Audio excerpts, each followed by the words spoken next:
I came in today and Paulie goes, you know who the least relevant team in the NFL is? And I go, all right, let me guess. Carolina? He goes, no. I go, the Saints? No. Least relevant team.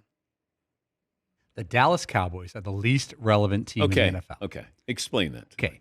Despite what analytics and other TV shows do with the Dallas Cowboys and overcover them. It's called clicks, Paul. Yeah, and that's a waste of everyone's time. They are 3-5. They're not a competitive team for this season. They should not be talked about as a possible playoff team. They cannot get by the Eagles or the Commanders. Okay, that's step one. That makes them not relevant. They're not even in play for this season at this point, right? They're getting worse by the week, okay? They're always relevant. Well, whether they're winning or losing, they're always relevant. I disagree. They're not good. They're not threatening. They also have their quarterback and wide receiver under contract for the next 3+ years. So nothing's changing at the key positions. Their ownership group, one person, he's not going anywhere. Yeah. And he usually sticks with his coach. So nothing's changing there. There's no developments on the horizon. There's no improvement on the horizon. And there's no threat for them to be a good team this year. They're not even bad enough to be interesting. Like the New Orleans Saints are more interesting from the standpoint of, at least in the offseason, they can get a new quarterback if they keep losing. Yeah, but they're not interesting now. Just like the Cowboys aren't interesting now. The Cowboys are interesting because you got the Dak situation. But I don't think there's a situation because of his contract. If they like in August, I said, don't sign him. And they shouldn't have. And everyone said, sign him. No, I said I wouldn't sign him. Not for that money. It seemed like a lot of people critiqued them for not getting him signed before the start. Yes, I said if you're going to sign him where you can save you money. You can get Derrick Henry. So now they're going to miss the playoffs and have their quarterback for $150 million for the next 3 years. That's not changing. Neither tradable nor cuttable. Who's a better quarterback? Dak Prescott, Kirk Cousins. Come on. That's an insult to somebody in that list, but I'm not sure who. Okay, who would you rather have? Well, I can't do that because of the age, but this season, you want Kirk Cousins, right? Is Kirk Cousins a better quarterback than Dak Prescott? Sure. And I'm not saying this for clicks. I truly believe Kirk Cousins has performed better. I don't know about Dak was an MVP candidate. I don't know if Kirk Cousins has ever been an MVP candidate. Yes, Paulie. The Dallas Cowboys have been outscored this year by 54 points. I mean, that puts them in a pretty bad category. For example, the Jaguars have been outscored by 57 points. But I think the Cowboys are relevant because they have all this money tied up in these players. They haven't even paid Micah Parsons. Like, I don't even know how they're going to be able to pull this off. You're going to have a couple of shiny objects, and then you're going to have practice squad guys, it feels like. But if they get the defense healthy, if the players come back who have been injured, now you might have an opportunity here. And maybe you're just going to be spoiler. But do I think they're the least relevant team? No. I'm being partially facetious, but what I'm saying, though, is when there's nothing in the horizon of change for a team, they're not changing ownership, coach, or quarterback in the next calendar year, probably. And so, they're going to change the coach. I'd bet against it. Okay. Based off Jerry Jones's history of being overly loyal, which is weirdly a good thing. Yeah, but it's cost him. Yes. It's cost him dearly being loyal. We admire it with the Steelers. Instead of being a good businessman, well, first of all, hire the right guy. Hire the guy who feels like he's empowered. Well, he has to unhire himself and then hire the right guy, which is impossible. That would be a great press conference, that Jerry is going to fire himself at the press conference and then bring in somebody else. If he wants to get the fans back on his side, he hires the best, most expensive general manager in football. But here's the problem.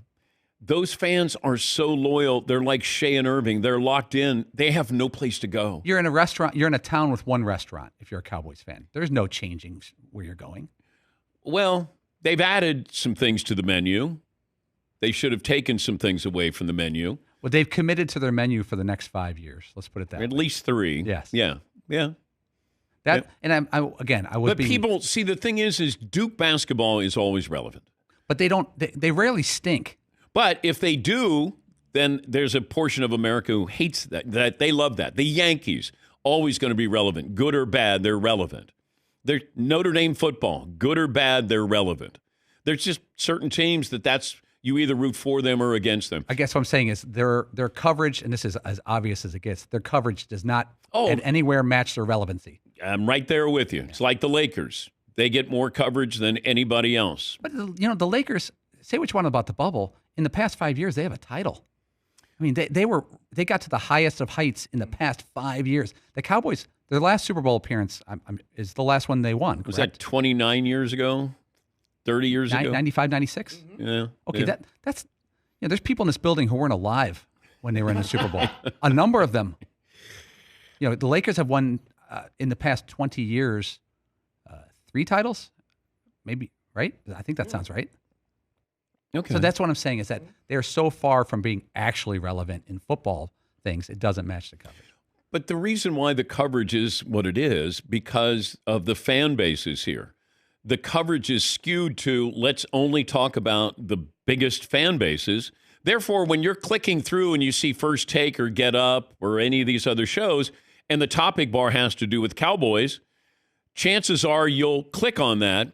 And instead, if I was talking about the Saints, you would be like, I'm not going to stick with this. And am I being a hypocrite by doing this segment right now? By doing 10 minutes on the Cowboys on a football Monday?